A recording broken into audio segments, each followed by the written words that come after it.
I knew when things were happening that it was not quite right. It started when I was 6 or 7. When you're that age, it's, what are you supposed to do? So one of the people was a family member, and that's the whole level of complexity and shame and weird things that were, you have that honor and respect for your family member that you're supposed to trust, and then you feel guilty because a lot of people do feel a sense of like, almost connection with their perpetrator. I think 100% honesty of sexual abuse survivors would tell you the same thing. That's why sometimes people stay around too long. My whole body shut down when my mom asked me if that happened to me. And that's the first moment I had a PTSD episode. Like I wasn't able to talk. I was shaking uncontrollably. I didn't have time to process anything. Like I didn't really process him going to jail. I come from a very religious family.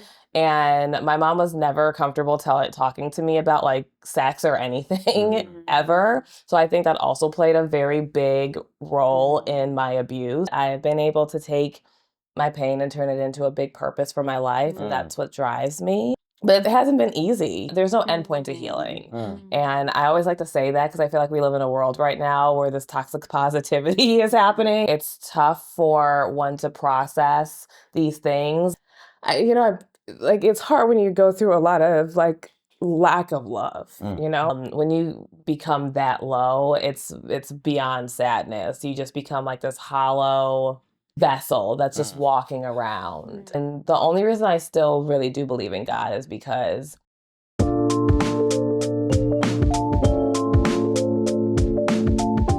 welcome back to another episode of Coffee, Matcha, and Soul. I'm Sarvarj Bedyan, and I'm here with my close friends and co-hosts, Guillermo Ivan, Zaire Montez. Joining us today for some coffee or matcha, we'll find out which a little later, is Emmy-nominated producer Ashley-Lauren Elrod.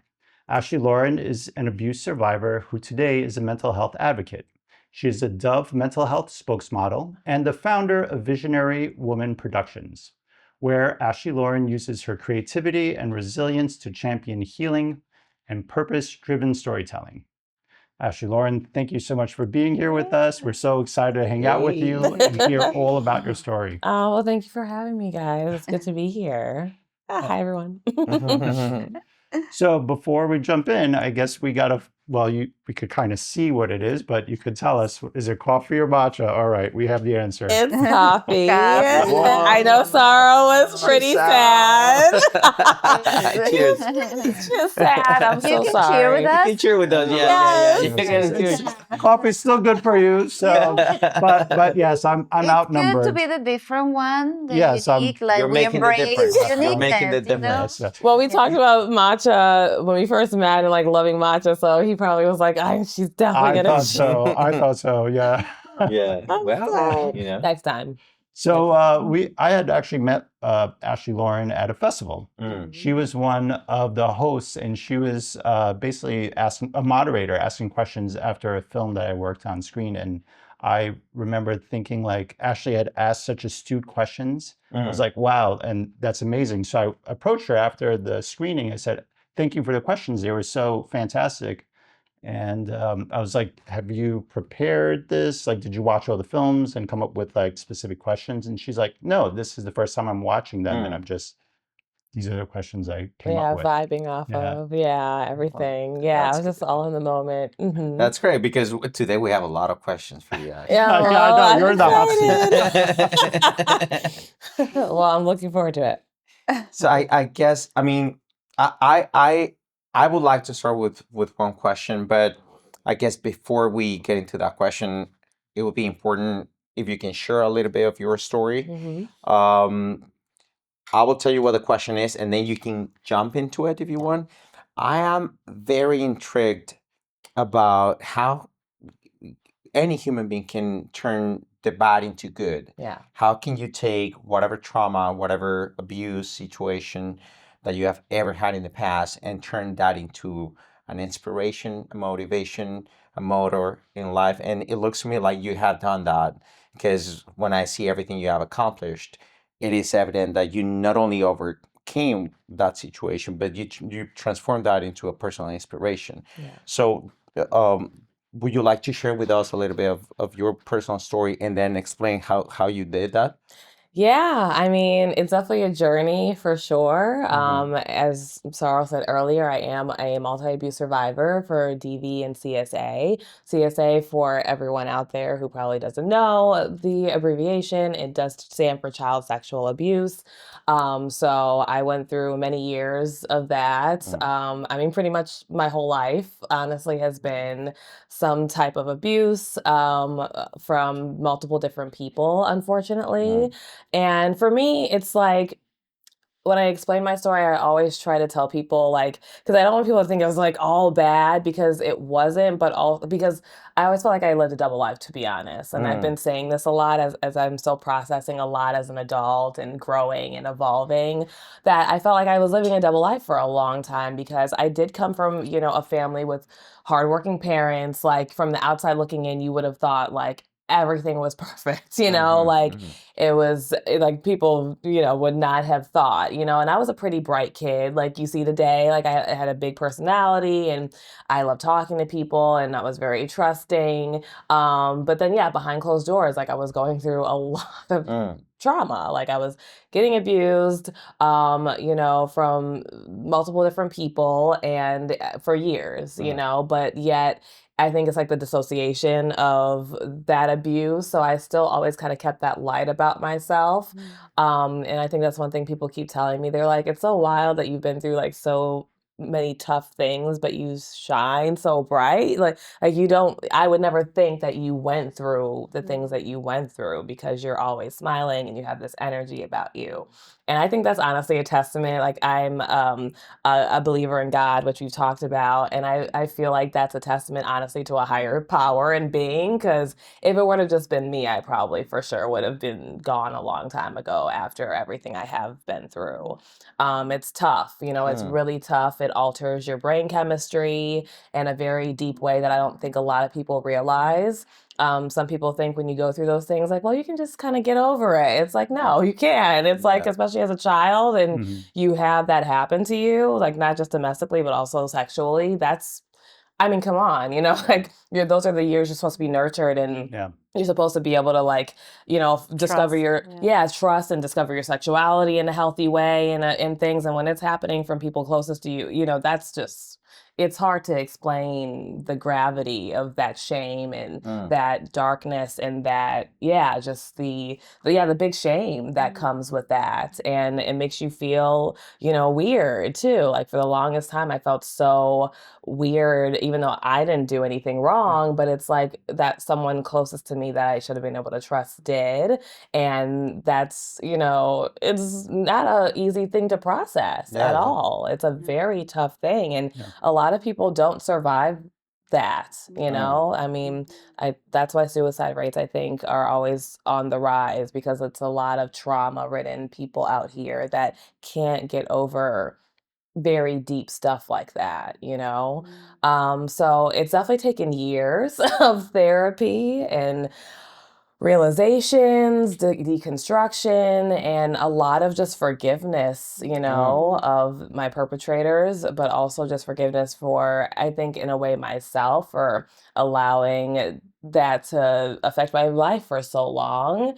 But once again, it's hard, and it's always going to be layers of healing. Mm. I always tell people, like, healing is fluid. It's not, there's no endpoint to healing. Mm. And I always like to say that, because I feel like we live in a world right now where this toxic positivity is happening, or people are like, oh yeah, like you can be over that. Like, it's not, you know what I'm Mm. saying? It's Yeah. like there's always going to be something, like, like, I'm never gonna know if I'm still triggered by something unless I'm like in a situation where it causes to test me Mm-hmm. if I have been able to get to a certain level of healing. Mm-hmm. And even if I do get a little bit triggered by something or someone, it's the reaction to it. Is it different? Is it the same? And I still have to process, okay, if I did get a little bit triggered, right, Mm-hmm. Mm-hmm. it's a process. Like, healing is always going to be a process for me. I have overcome a lot, like you Mm-hmm. said. I've been able to take my pain and turn it into a big purpose for my life, and Mm. that's what drives me.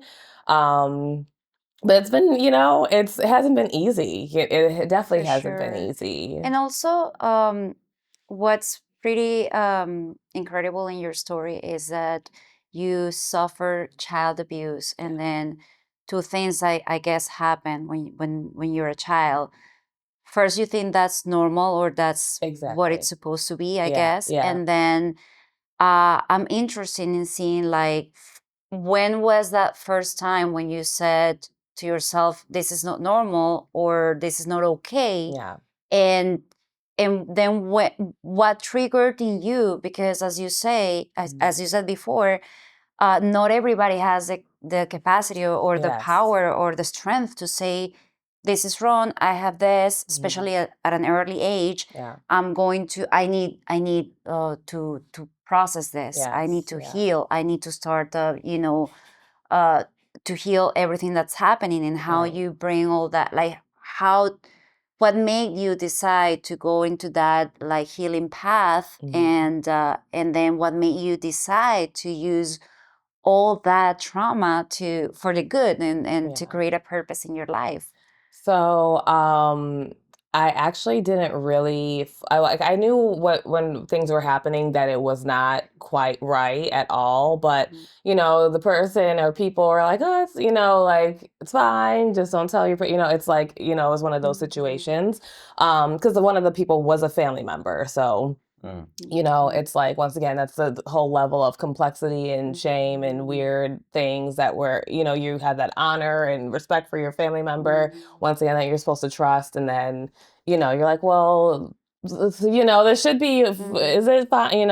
It's when you're a kid, like, it started when I was 6 or 7. So it's like, when you're that age, it's, what are you supposed to do? And my family, unfortunately, I come from a very religious family, and my mom was never comfortable talking to me about, like, sex or anything ever. So I think that also played a very big role in my abuse, unfortunately, because it was just not talked about.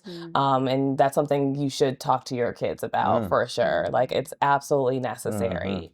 And I honestly didn't realize. I went for many years of my life, and I really didn't realize until high school, like, exactly what had happened for all of those years. We moved away at one point, so the abuse luckily stopped because of where we lived, and he didn't come around as much anymore.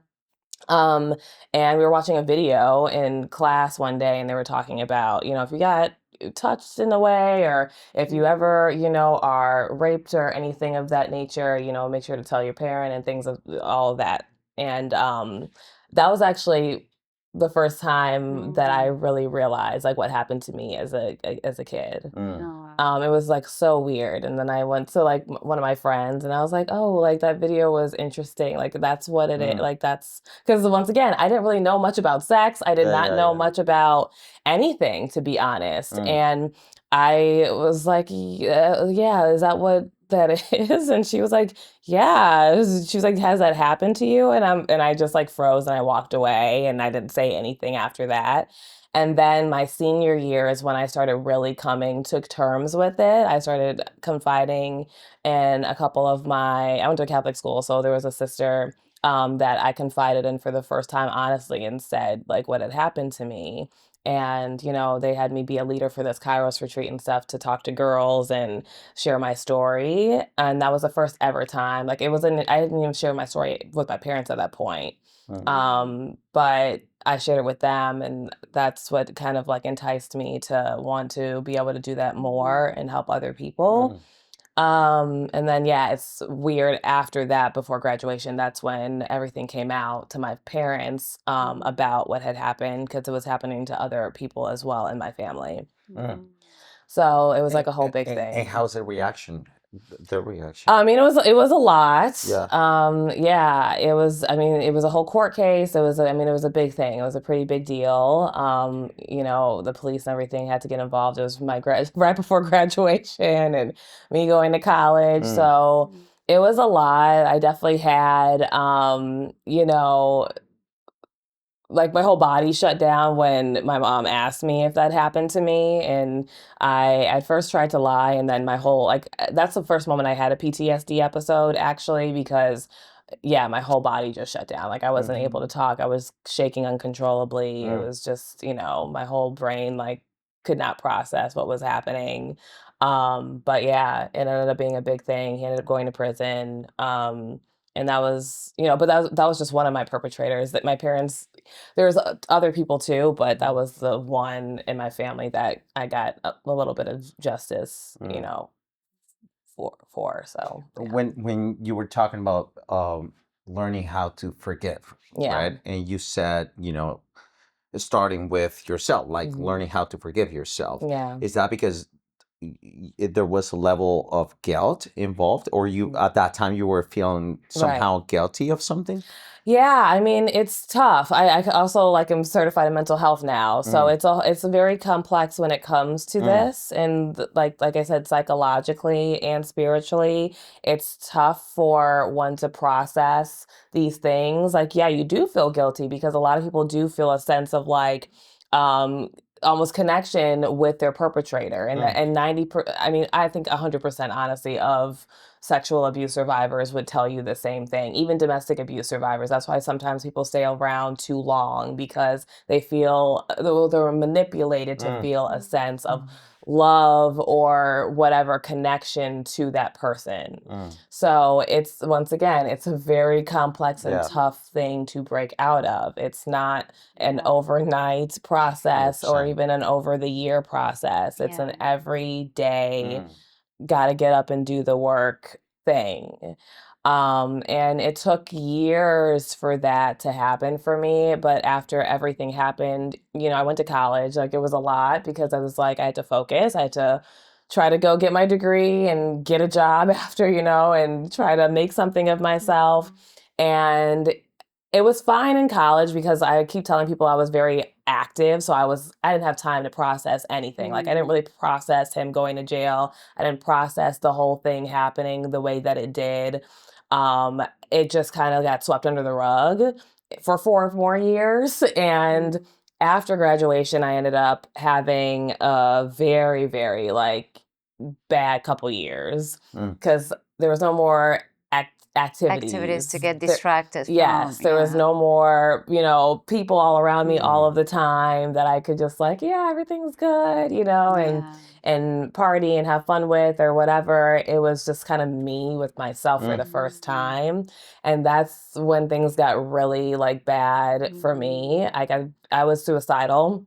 I attempted to end my life. I attempted to end my life in high school as well, but I attempted to end my life twice, but the last time was almost it was successful. My friend saved my life, her and her now husband.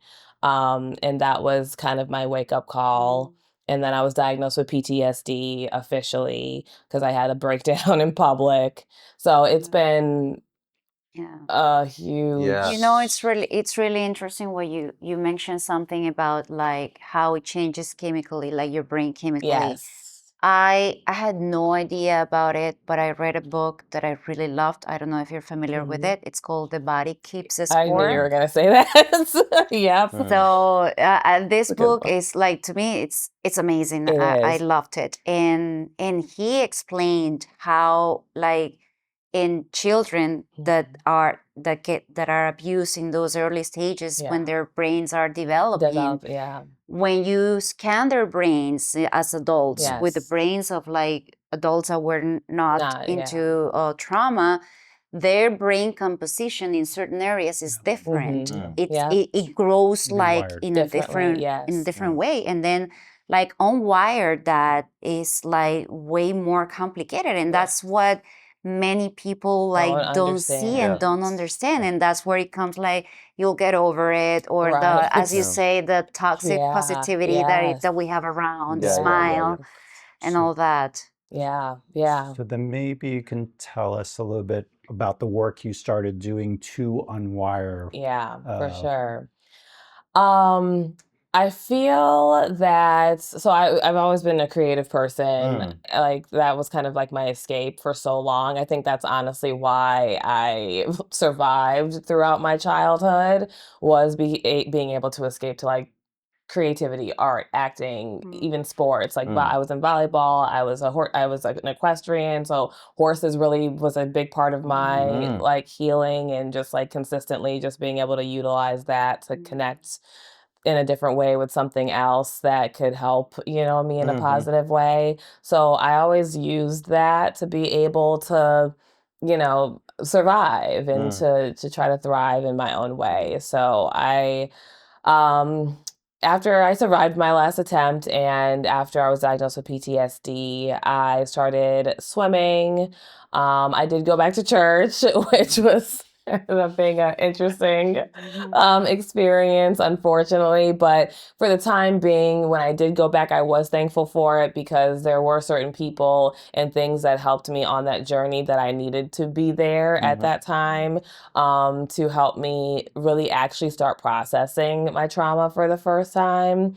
Because up until then, like I hadn't gone to therapy, like Yeah. nothing, it was nothing happened. Once again, I come from a family that's just like, we're fine, like there's a history of a lot of abuse and addiction in my family. So it's like everyone, even when people seem perfect, it's like they are not. They're not, And everyone has always just like, yeah, a lot of times swept things under the rug and they just muscle through it. And I just, I realized that that's just can't be my story. Like, I actually want to be authentic and I want to be a free human being as much as possible. And that comes from actually processing and actually healing. Feeling. Not just saying, like, oh, yeah, I'm whatever, giving it to God or what have you, which is the sayings I grew up with. It's much more complex than that. And I gave into that. And that was a big part of my journey. It's just like really giving into different sources of inspiration to help me grow.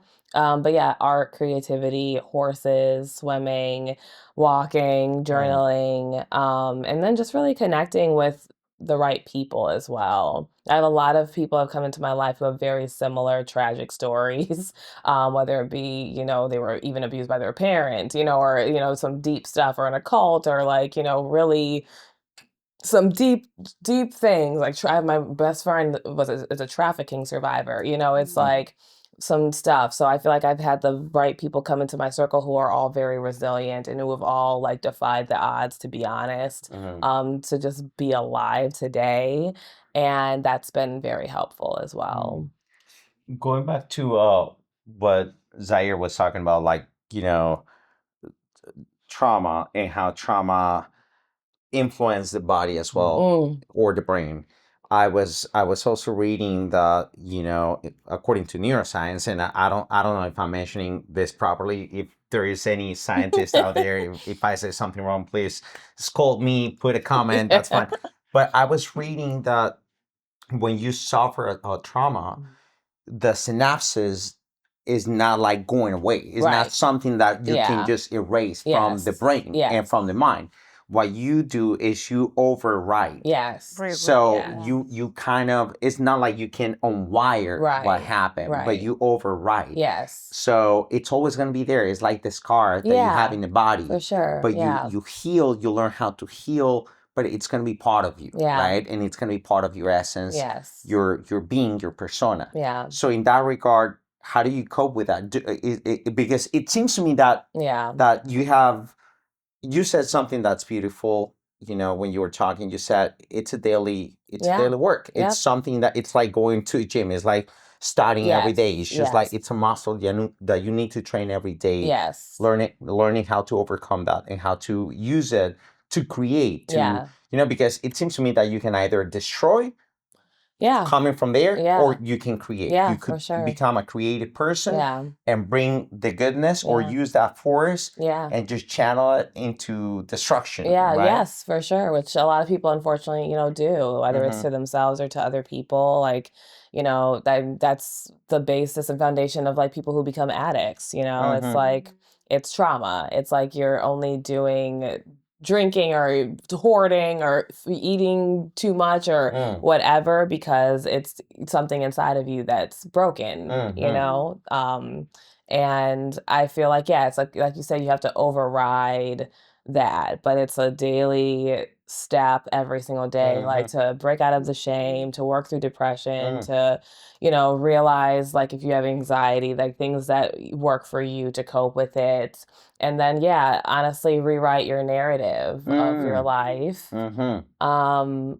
which, yeah, comes with, once again, just being able to process and deconstruct a lot of yourself and your beliefs. And just also, if you grew up, hearing a lot of negative things about yourself said by people that are closest to you, or like having things done, having to rewire and understand that, no, you are worthy of love. You are worthy of comfort. You are loved in general. It's like all of these things you have to keep telling yourself over and over again until you really allow yourself to be in those truths. Yeah. And, denounce the lies, which is a lot. Like, what's like you do something beautiful, which is you work with people who went through the same things that you, or similar things, similar kinds of abuse and trauma. What is that like?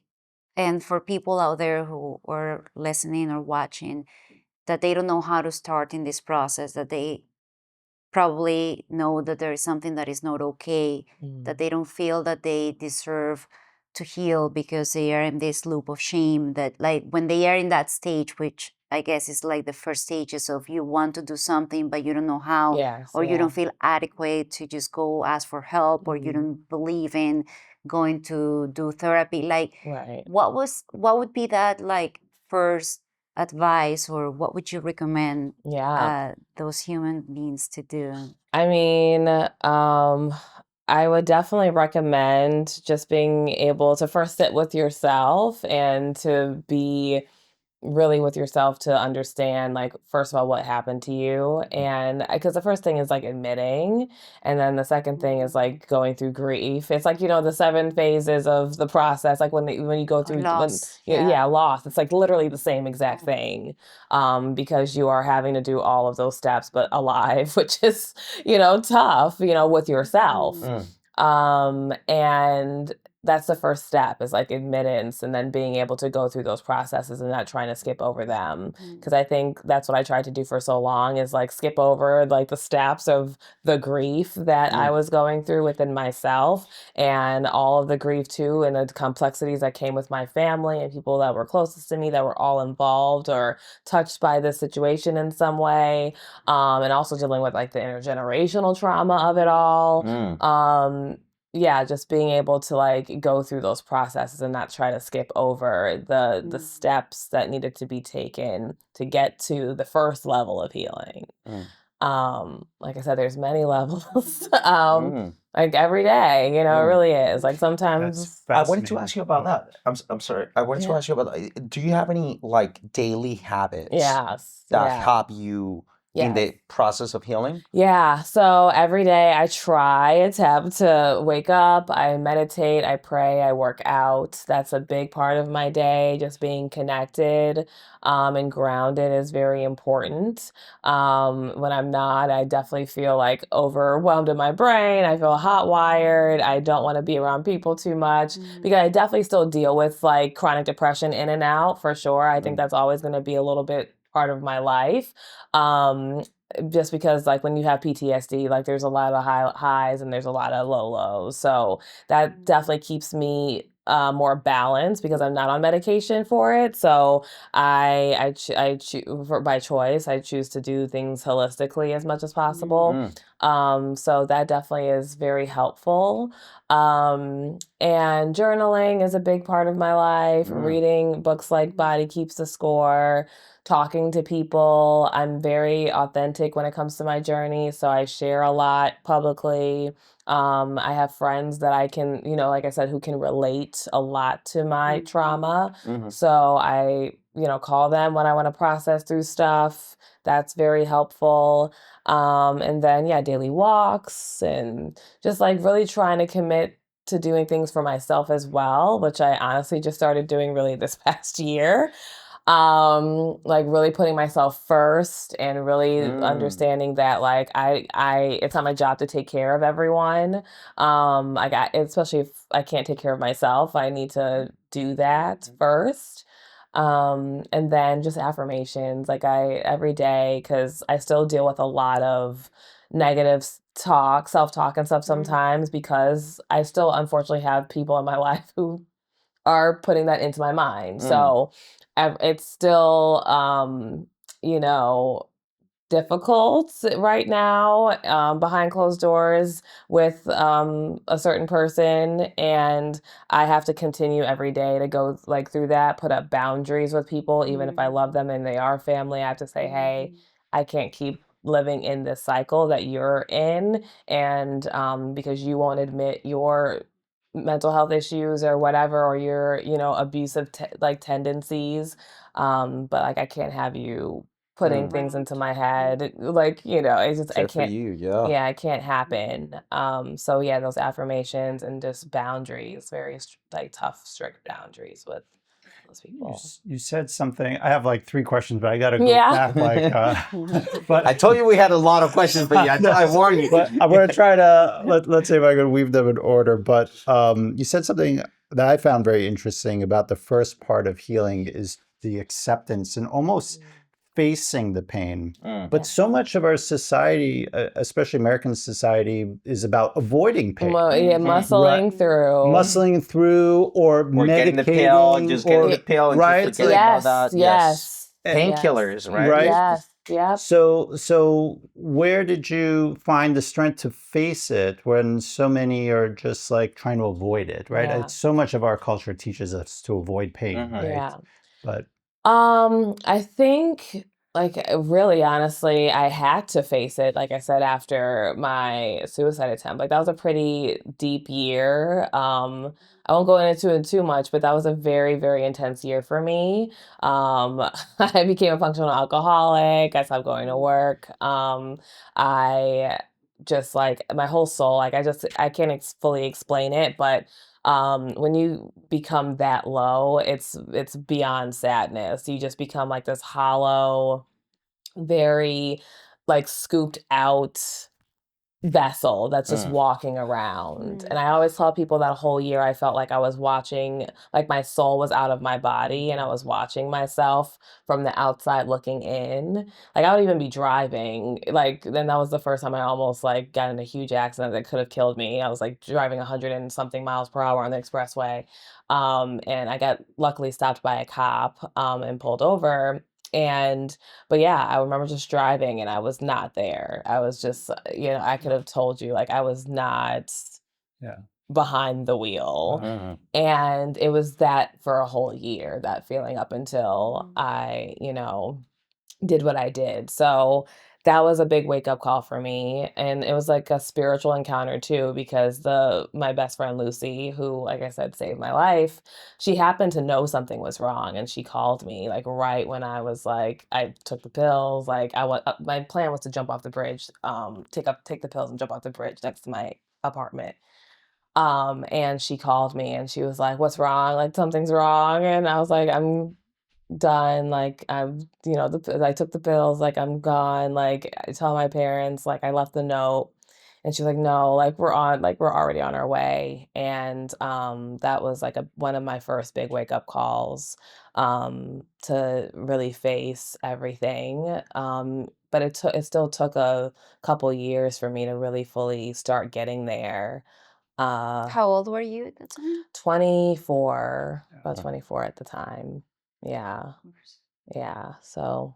And then Ashley, you said that what helped you get through it was you turned to God. But when dealing with something so painful and being hurt, it's hard to believe in a God. Like how could God allow this to happen? Yeah. And that's always something like that. It's interesting. Like I said, that whole year was very a weird spiritual thing for me, and that could be another podcast episode in itself. Well, we would love to have you back. Yeah, for sure. It really is, because that a lot of people don't. Sometimes people are skeptical about if there's another life or if there's a God and if there's connection between all of us and there's like actual intention.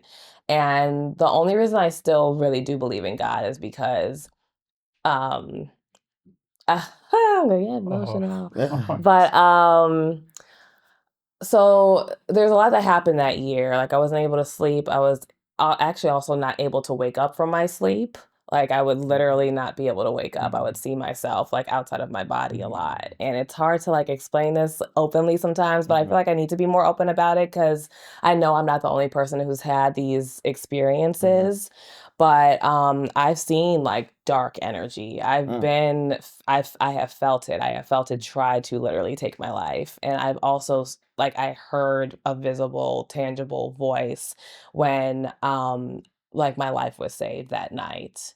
And I always say, like, I can't explain it, but I just heard the word enough. And I literally had like, it was weird. Even Lucy and her husband both were like, it was so weird how you kind of just like, after everything was done, like it was like you kind of came alive. So you had sort of like an epiphany or an enlightenment or some sort of No, spark. honestly, it was like, because I always explain to people, like, I literally felt like I was in hell for like a good year. Like, I felt like I actually saw like, not, I don't know if I've heard of hellhounds and people seeing hellhounds in certain parts of their lives, but I did see like deformed, like black dogs. Wow. Yeah, like it was that intense and serious.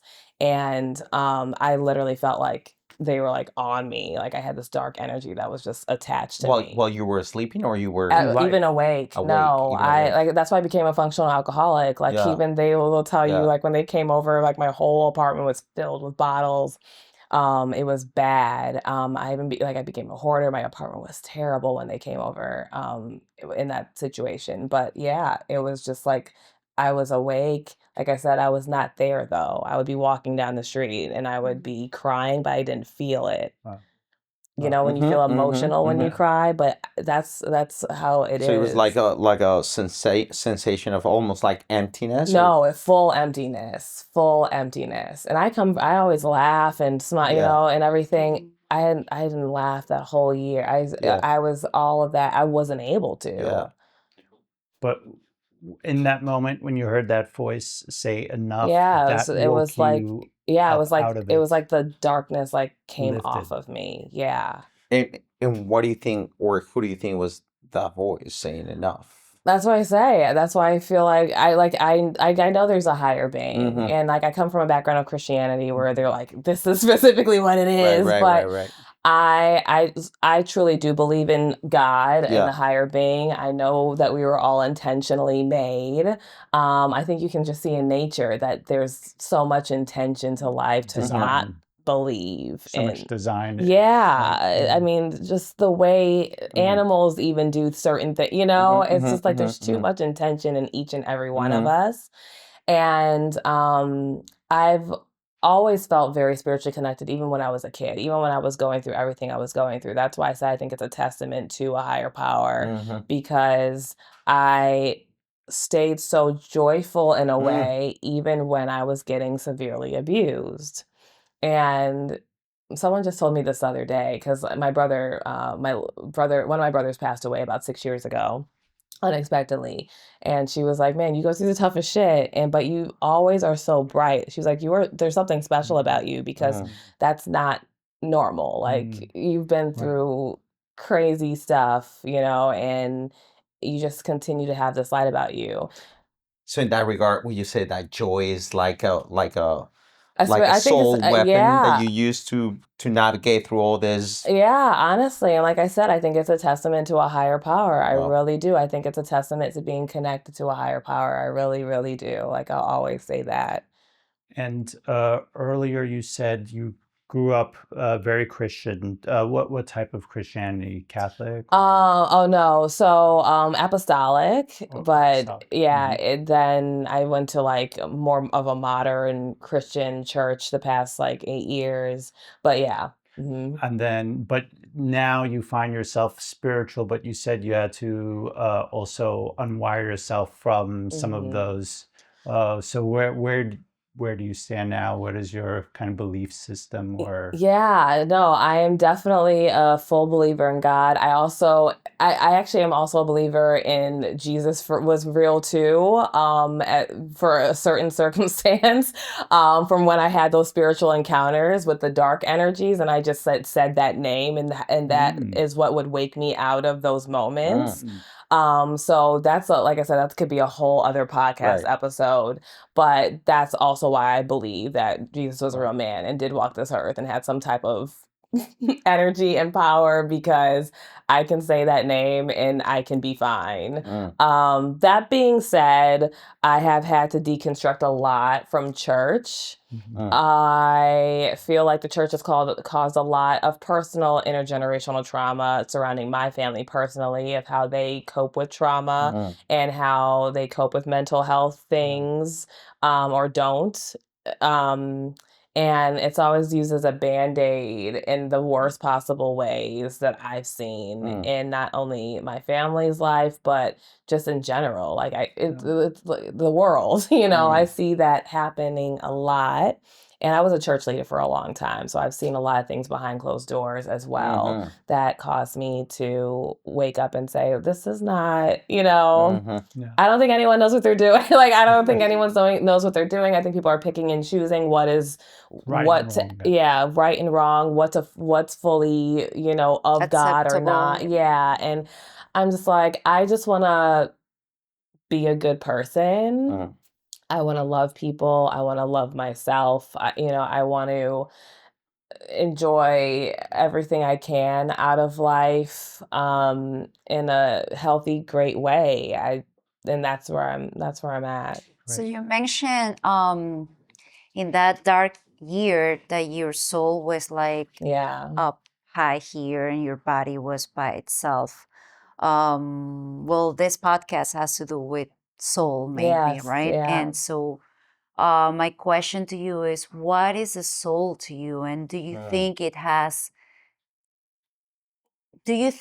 your soul has transformed throughout these years? Do you think it remains the same? It's like your guidance system. Do you think what's going to happen with that soul when your body and your material body is not here anymore? And like, what's your take on this, subject that intrigues us so much? Yeah. I mean, soul is the essence of, I think the essence of everything, the essence of all things of the world, whether it's good or bad or in between. I think the soul is what carries us through everything. Like even when we're sick or, we're not here anymore, I think the soul is something that breathes life in all that we do. Like I feel that around me every single day. Like even like I said, with my late brother, I feel his soul every day, carrying me, leading me, encouraging me, and other people in my family that I was close to that are no longer here, or friends that are no longer here. Yeah, soul is just the essence of life. I have one more question. Well, I have a lot of questions. You were talking about love, right? You said, I want to give love to people. Yeah. Well, first of all, how do you define love? And second of all, do you think that love could heal? I'm gonna get emotional. So, gosh.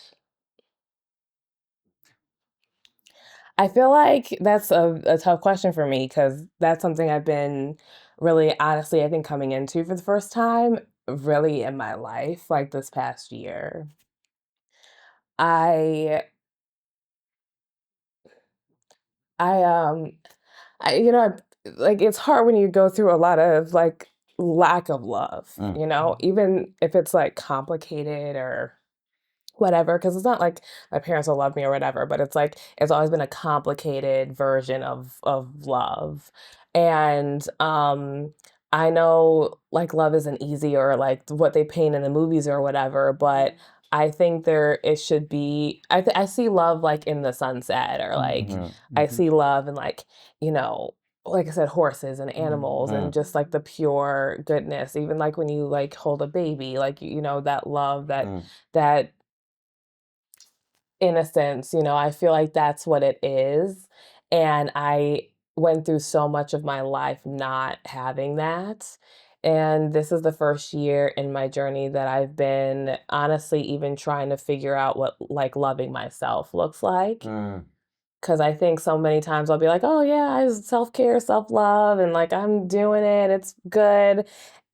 But I'm really depressed a lot and I feel like I'm constantly still battling in my mind, and this was a big part of my earlier this year. I was like, it was really kind of dark for me, to be honest. I was going through a lot, and I was just like, man, I want to feel more connected to actually like what love is. And I've had a couple of people ask me that this year on podcast interviews about love and stuff, and like if I have been in love before or XYZ. And honestly, really I haven't. I've been in lust. I have been in toxic situations with people due to my past, and like when you haven't broken out quite yet in those healing patterns, those cycles, you do repeat them. And I have unfortunately been in those situations when they've been repeated with partners or whatever, even friends. And yeah, this is the first year that I'm really discovering and actually feeling connected to some sense of actual love for myself um and other people. I feel like I've always loved people. Like I've always loved being around people, but I think it's a difference when you start feeling actual like love for Mm. people. It's something you can feel in your heart, in your spirit, that I can't really fully explain, but Mm-hmm. if you know, Mm-hmm. you Mm-hmm. know. It's Would you define that as an energy? Is that like an energy? Is a sensation? Is a yeah. feeling? Is a Yeah. complex? It's I think it's an energy, but I also just think it's like it's just a sense of being. Yeah. Wow, that's a beautiful definition right there. Yeah, like I don't know, even today before I was coming over here, I was kind of just like meditating and like thinking about how far I've come this year. Mm. And I was like, man, I really feel like I'm finally actually like feeling the sense of self that I am actually coming Mm. into the next layer of Ashley that I have been saying I am every year, new Mm. year, new me, but actually haven't been quite Yeah. yet. One thing is saying it here rationally. Different Exactly. thing Yes, is, to actually feel that yeah, you broke through yeah, yeah. something. And that's what I believe, yeah. It's also I'm sorry. hard to see yourself in a certain way because you don't see how we view you, but Yeah. us knowing you know Mm. how amazing you are, but Yeah. perhaps you don't see that from our perspective, unfortunately, which is why Yeah. we're so excited to Yeah. have you here because we just think you're incredible, right? Thank you. Yeah, no, I mean, that's always been hard for me. Like people like accepting compliments and accepting, people being like, "Oh my gosh, you're," even when I speak about my story and stuff and people are like, "Oh, thank you." I mean, how we can't even understand how you did it. And yeah, it's been hard to connect with people when they say Mm. that because like I said, once again, it's hard to break through to understand like you're worthy of Yeah, yeah, yeah. being complimented. You're worthy of people Yeah. saying, hey, you're strong, you are incredible, you are everything, and yeah, it's taken a long time though to start really actually feeling like, oh yeah, I am, and that's okay. And I can walk in that power that's Mhm. true. And yeah. But like I said, it's also tough because I'm still kind of dealing with, a parent who isn't as supportive as I would have liked them to be in my Mm. life. And it's hard when you have to get out of that cycle and say, Mm. hey, I love you, but I can't be around you like that anymore. And I can't allow, the false narratives to continue to rule my life. Mhm. So that's been a journey for me this year to finally do that. Is there anything in particular that takes you out from that low level because as you mentioned before, and I think at least in my case, I know that it's true that we're never like linear. Like even when you Yes. like we study all the time about like different subjects, and Yeah. we think we learn, right? Yeah. Like next time I'm not gonna Do fall into this. this because this too shall pass, and and I Yeah. have more Yeah. tools and I can do. But I think the human experience is that one of being ups and downs, Mhm. and like even though we rationalize something, Yeah. like then we're faced with a situation and then we don't know how to like react, or Yes. then we fall and then we feel a little bit down or depressed, even, and then we feel guilty because we know better and we should have done better, and then we go into those cycles. Do you have Yes. any technique, or is there anything, maybe a purpose or a reason or something that takes you out of those low moments? Yeah. Yeah. Um, like I said, prayer and meditation is definitely a big thing for me. So like I actually just had to do this past week when I was overthinking and overanalyzing a situation that I thought I fucked up on. And it was ended up being fine, but I went into this whole spiral, honestly, for a good like 12 hours. And I was like, oh my gosh, like why am I doing this to myself? And then something just told me, listen, just like take a minute, I do this like meditation thing on YouTube that I love. They have this great music and just like guided thing that I listen to. They're like, just take a minute, like zone in, ground yourself, and let yourself be. I think that's been a big lesson for me this year, is really learning to actually let myself be when it comes to being in the moment with people, actually listen. I've always been a good listener, but like actually like allowing myself to connect to truly listen and be there and feel and be all of myself, So grounding myself, like instantly, like I said, rewriting the narrative in that moment. Because I have the moments where I've definitely given in to the depression and I'd be like, I'm going to sleep all day and I'm not coming out of my bed. And that's what it's going to be. And sometimes you do need that, to be honest. Like sometimes like it's just like my body just needs a rest and I'm going to give it that. But then other times I'm like, okay, let's ground ourselves. Let's get up. Let's set up a routine. Routines are big for me. I have to try to stay in routines because if I don't, I'll be completely sporadic. But yeah, getting up, working out, meditating, praying, making breakfast, making my bed, things like that, simple things, help to keep me and get me grounded in those moments. I was just gonna ask you, when you pray to what or to who? Yeah, to God. I pray to God. I pray to God. I also acknowledge my ancestors who I have seen and know that are around me, protecting me. Do you feel connected to him? Oh yeah, definitely, definitely, absolutely, every single day.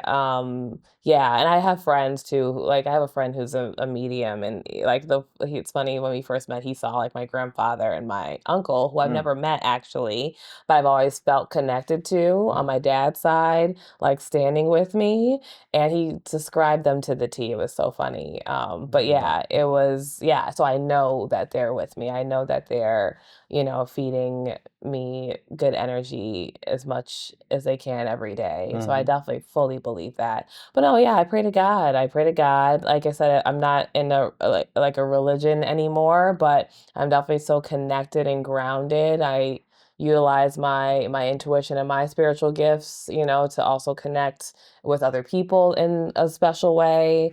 So, yeah. So I'm going to take it back to something we talked about, how the body keeps a score.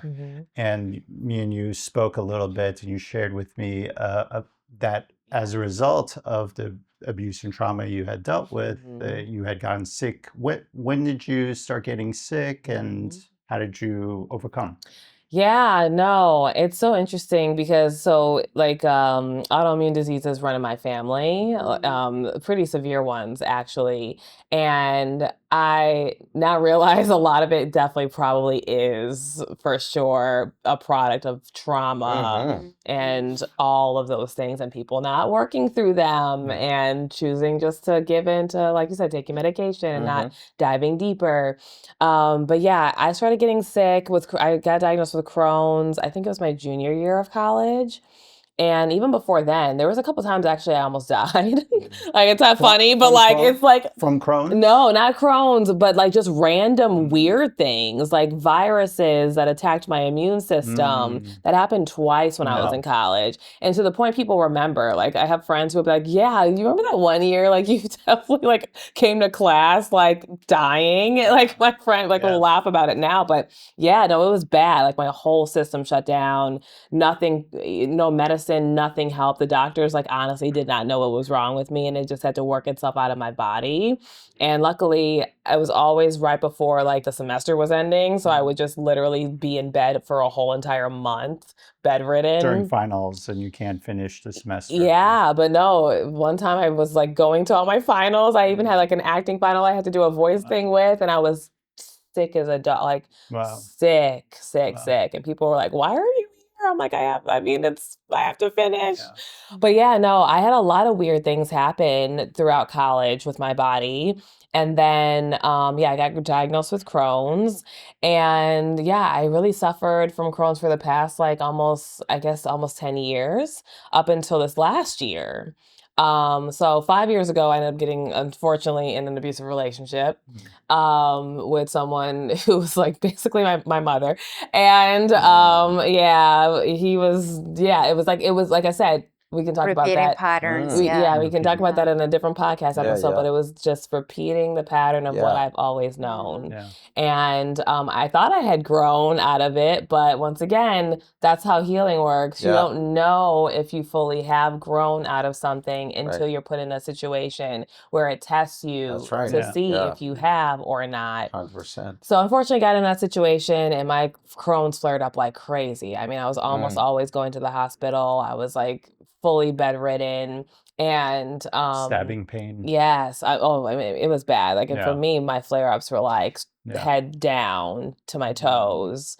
And then after I fled that situation, before the shutdown happened and moved into my own place and started really doing my next deep dive of healing. I got a really great therapist. And also too, the whole world shut down. Yeah. So So you could had time to work on oh yourself. my gosh. And I was living by myself again, and it was literally life-saving for me. Yeah. And I haven't had a flare up since. Wow. So this is a rhetorical question, obviously, but do you feel that there's a strong connection between mind and body? Oh God, yeah, absolutely. Especially, I know there is, because every time I would start getting stressed or in a situation where someone was, I was in an abusive situation, my body all the time. It's because you're high on anxiety all the time. Yeah. Adrenaline. I grew up walking on eggshells. Yeah.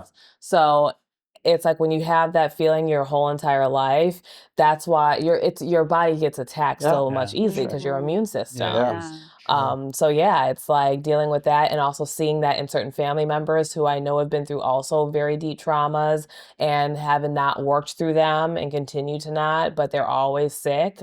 It's like I know it's connected. Yeah. I know it is. So amazing. yeah. But I've been fine, and to the point where I without told having you, to take any medication. and no medication, all holistic. And I told you even like this past year, I had to do some hospital tests and examinations. There's aneurysms that run in my family, so I have to do preventative treatments and scans every couple years to make sure I'm good.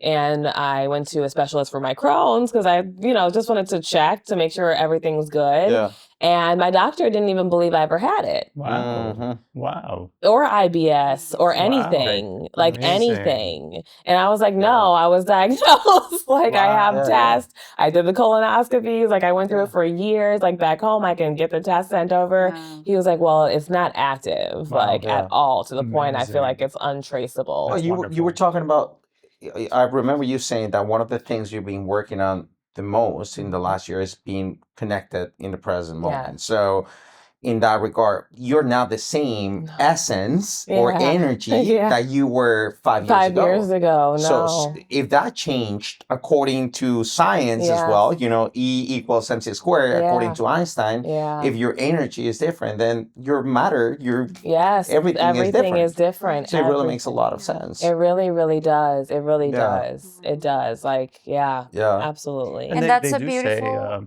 say, I was going to say there's a fact, I think it's like after 10 years, all your cells are totally changed. Yes, different. Over. So you are, in a sense, a new person. And even our skeleton. It's up to you if they change for good or for bad. Exactly.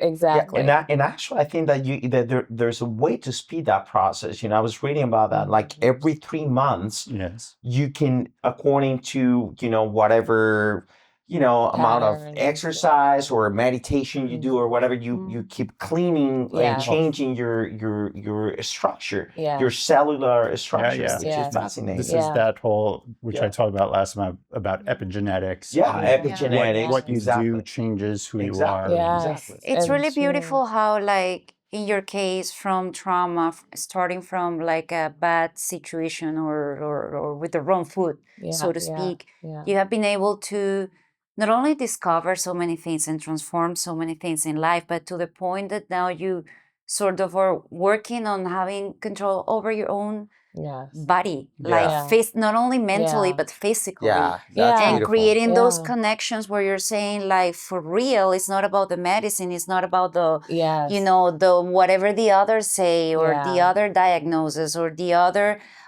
say you should do or go through or not do, or like, but it's how you have been able to just follow that soul Yeah. and stay every day more and more connected Yeah. Yeah. to the point that you can not only heal your mind Yeah. but also Your body. your body. Yeah. It's amazing. Yeah. Thank And- you. And we should also say, plus all the amazing work you're Yeah. doing Yeah. and creating for yourself, Yeah. right? Yeah. And Yeah. all the amazing things you're doing. So maybe you can tell us a little bit about like what you're up to, what you're doing now, and Yeah. what's. Yes. Well, yeah, I own Visionary Woman Productions. I've had it for over 15 years now, and I pivoted fully to social impact work to be able to help raise more awareness for survivors. There's still a long way to go in our world and in our country for actual rights and legislations and funding that is desperately needed to actually heal communities.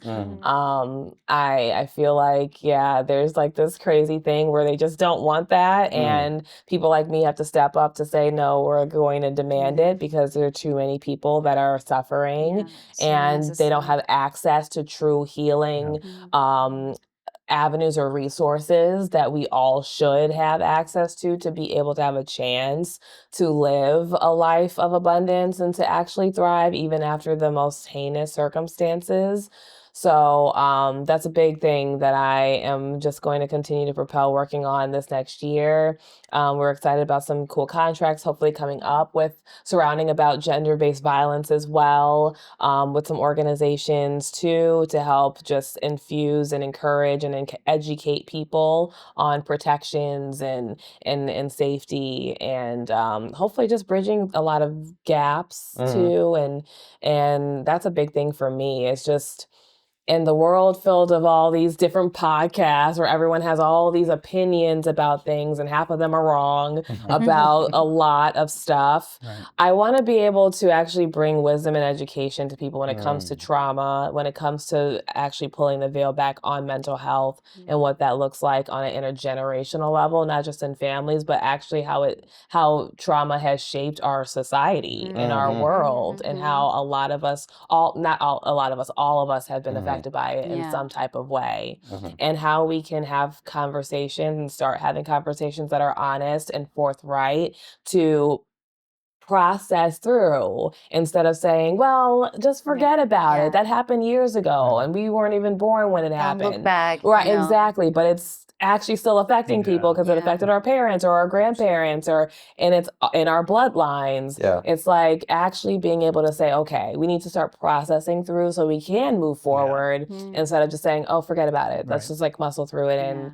and keep going. Right. So that's a big thing that we want to be working on. Is because it just keeps getting passed on. Exactly. And that's why we keep seeing all of these things, the same cycles in our world repeating themselves. War and famine, destruction, everything is a cycle. And it's not changing. And it's not changing because people are not actually trying to process through what happened in the beginning to move forward. And like you had pointed out, kind of Guy earlier, and you talked about it, it's like when you're hurt, you can it could go two ways. Yeah. And most usually pass on that pain. And so then that trauma keeps, that's how the cycle keeps going. I'm hurt and I'm going to take it out on you. Take it out on the next person. That's right. And to break that cycle, well, it takes a lot of strength to say, okay, this was done to me, but I'm not going to do that do that. like I'm not going Yeah. to pass that on, Yeah. or I'm going to also like listen to other people's stories and be able to empathize with them as well, and be able to, like I said, bridge those gaps to have greater understanding. So those are projects we'll be working on Amazing. this upcoming year, and I'm excited to see what happens. And where can people look you up or find or learn more about you? VisionaryWomanProductions.com and Ashley Lauren Official on Instagram and AshleyLauren.official on TikTok. I have one final question for you. Yes. This is a hypothetical question, right? But let's suppose you're walking out of this apartment in the Upper West Side. There's snow. You're walking and you find the genius of the lamp in front of you, right? And you rub the lamp, the guy comes, or the girl, whatever you want to put, right? Yeah. Comes out, and then you have the opportunity to ask for 3 things Oh gosh. that would not only change your life, but the world. Yeah. What would that be? Oh my goodness. I mean, I would definitely wish for a total refresh of the world, to be honest. I think I say that every day to people. I'm like, I just wish we could have a reset already. I just wish everything could be reset to the very beginning and things be done differently. With more love leading the way and being able to actually just be connected to one another in a different perspective. That's something I wish for every day. I'm like, oh gosh, I hope it can come, like in different. So resetting the let's say the vantage point or the the perspective. the vantage point, everything, honestly, Resetting humanity, maybe? Yeah, honestly, I really would. Resetting humanity. That would be the first one. The first one. Funding, I would love to. I honestly only wish I had all the money in the world to be able to help people. Like, I wish I could be able to not have to go to someone who I know doesn't want to help people, but they have all of the money and they have the power to cut the check, but they don't give a rat's behind about helping others. And I'm like, if I had all the money in the world, like if I had Jeff Bezos' money, I would definitely not be doing what he's doing. I would be actually, empowering nonprofits who are underworked and underpaid, overworked and underpaid, and, being able to help people who really truly need it, and breaking and dismantling systems. But that would be the next one. And the third one, oh my gosh, oh my goodness, how are you? I feel like reset humanity is a huge one, so it's like kind of real, but oh man. Oh, I almost wanted to say to have a different childhood, but honestly, if I hadn't gone through the things that I had gone through, I want to be here talking to you guys and everyone here, and hopefully inspiring someone to be able to be honest with their story. So I don't want to say I have any regrets or anything about it, but I think, man, last wish. I think the last wish, I'll just make it this. It's my retirement dream to have a farm in Montana with a bunch of horses. Wow. Wonderful. In the middle of nowhere. And actually, I want it to be a healing sanctuary for people that they can come to, not have to pay for it. It would be fully funded, you can get a note from a doctor kind of thing, and you can come do this, very holistic, beautiful retreat almost that actually does help you in big ways. With horses. So. Yeah, equine assisted therapy. My dad comes from the Blackfoot Indian tribe, so they're up there. Wow. So being able to, get infused and educated and healed in different ways. Connect to the earth. Yeah, with nature is supposed to be very healing. Yeah. Can we come? Yes, please. I want to go. I love horses. We'll be the first ones. I love horses. We'll be the God. first ones to go. Yes, that'll be amazing. Yeah, that's my dream. That's like my big dream, my retirement goal. Hopefully before too old, but yeah, I would love that. Oh, well, Thank this- you. Thank you Thank so you so much for much, sharing your guys. story, for Thank you. letting We're letting gonna us have to see have so you much. over. Yeah. Yes. Yeah, another yeah, time, yeah, right? yeah. To finish For everything. sure. Yes, I'll love that again. I still have a lot of questions, but Right. Well, but for the second second one, podcast. second time, podcast, yeah. yeah. Thank you so much. Thank you guys. I you. appreciate it. This was great. Thank you. Thank you.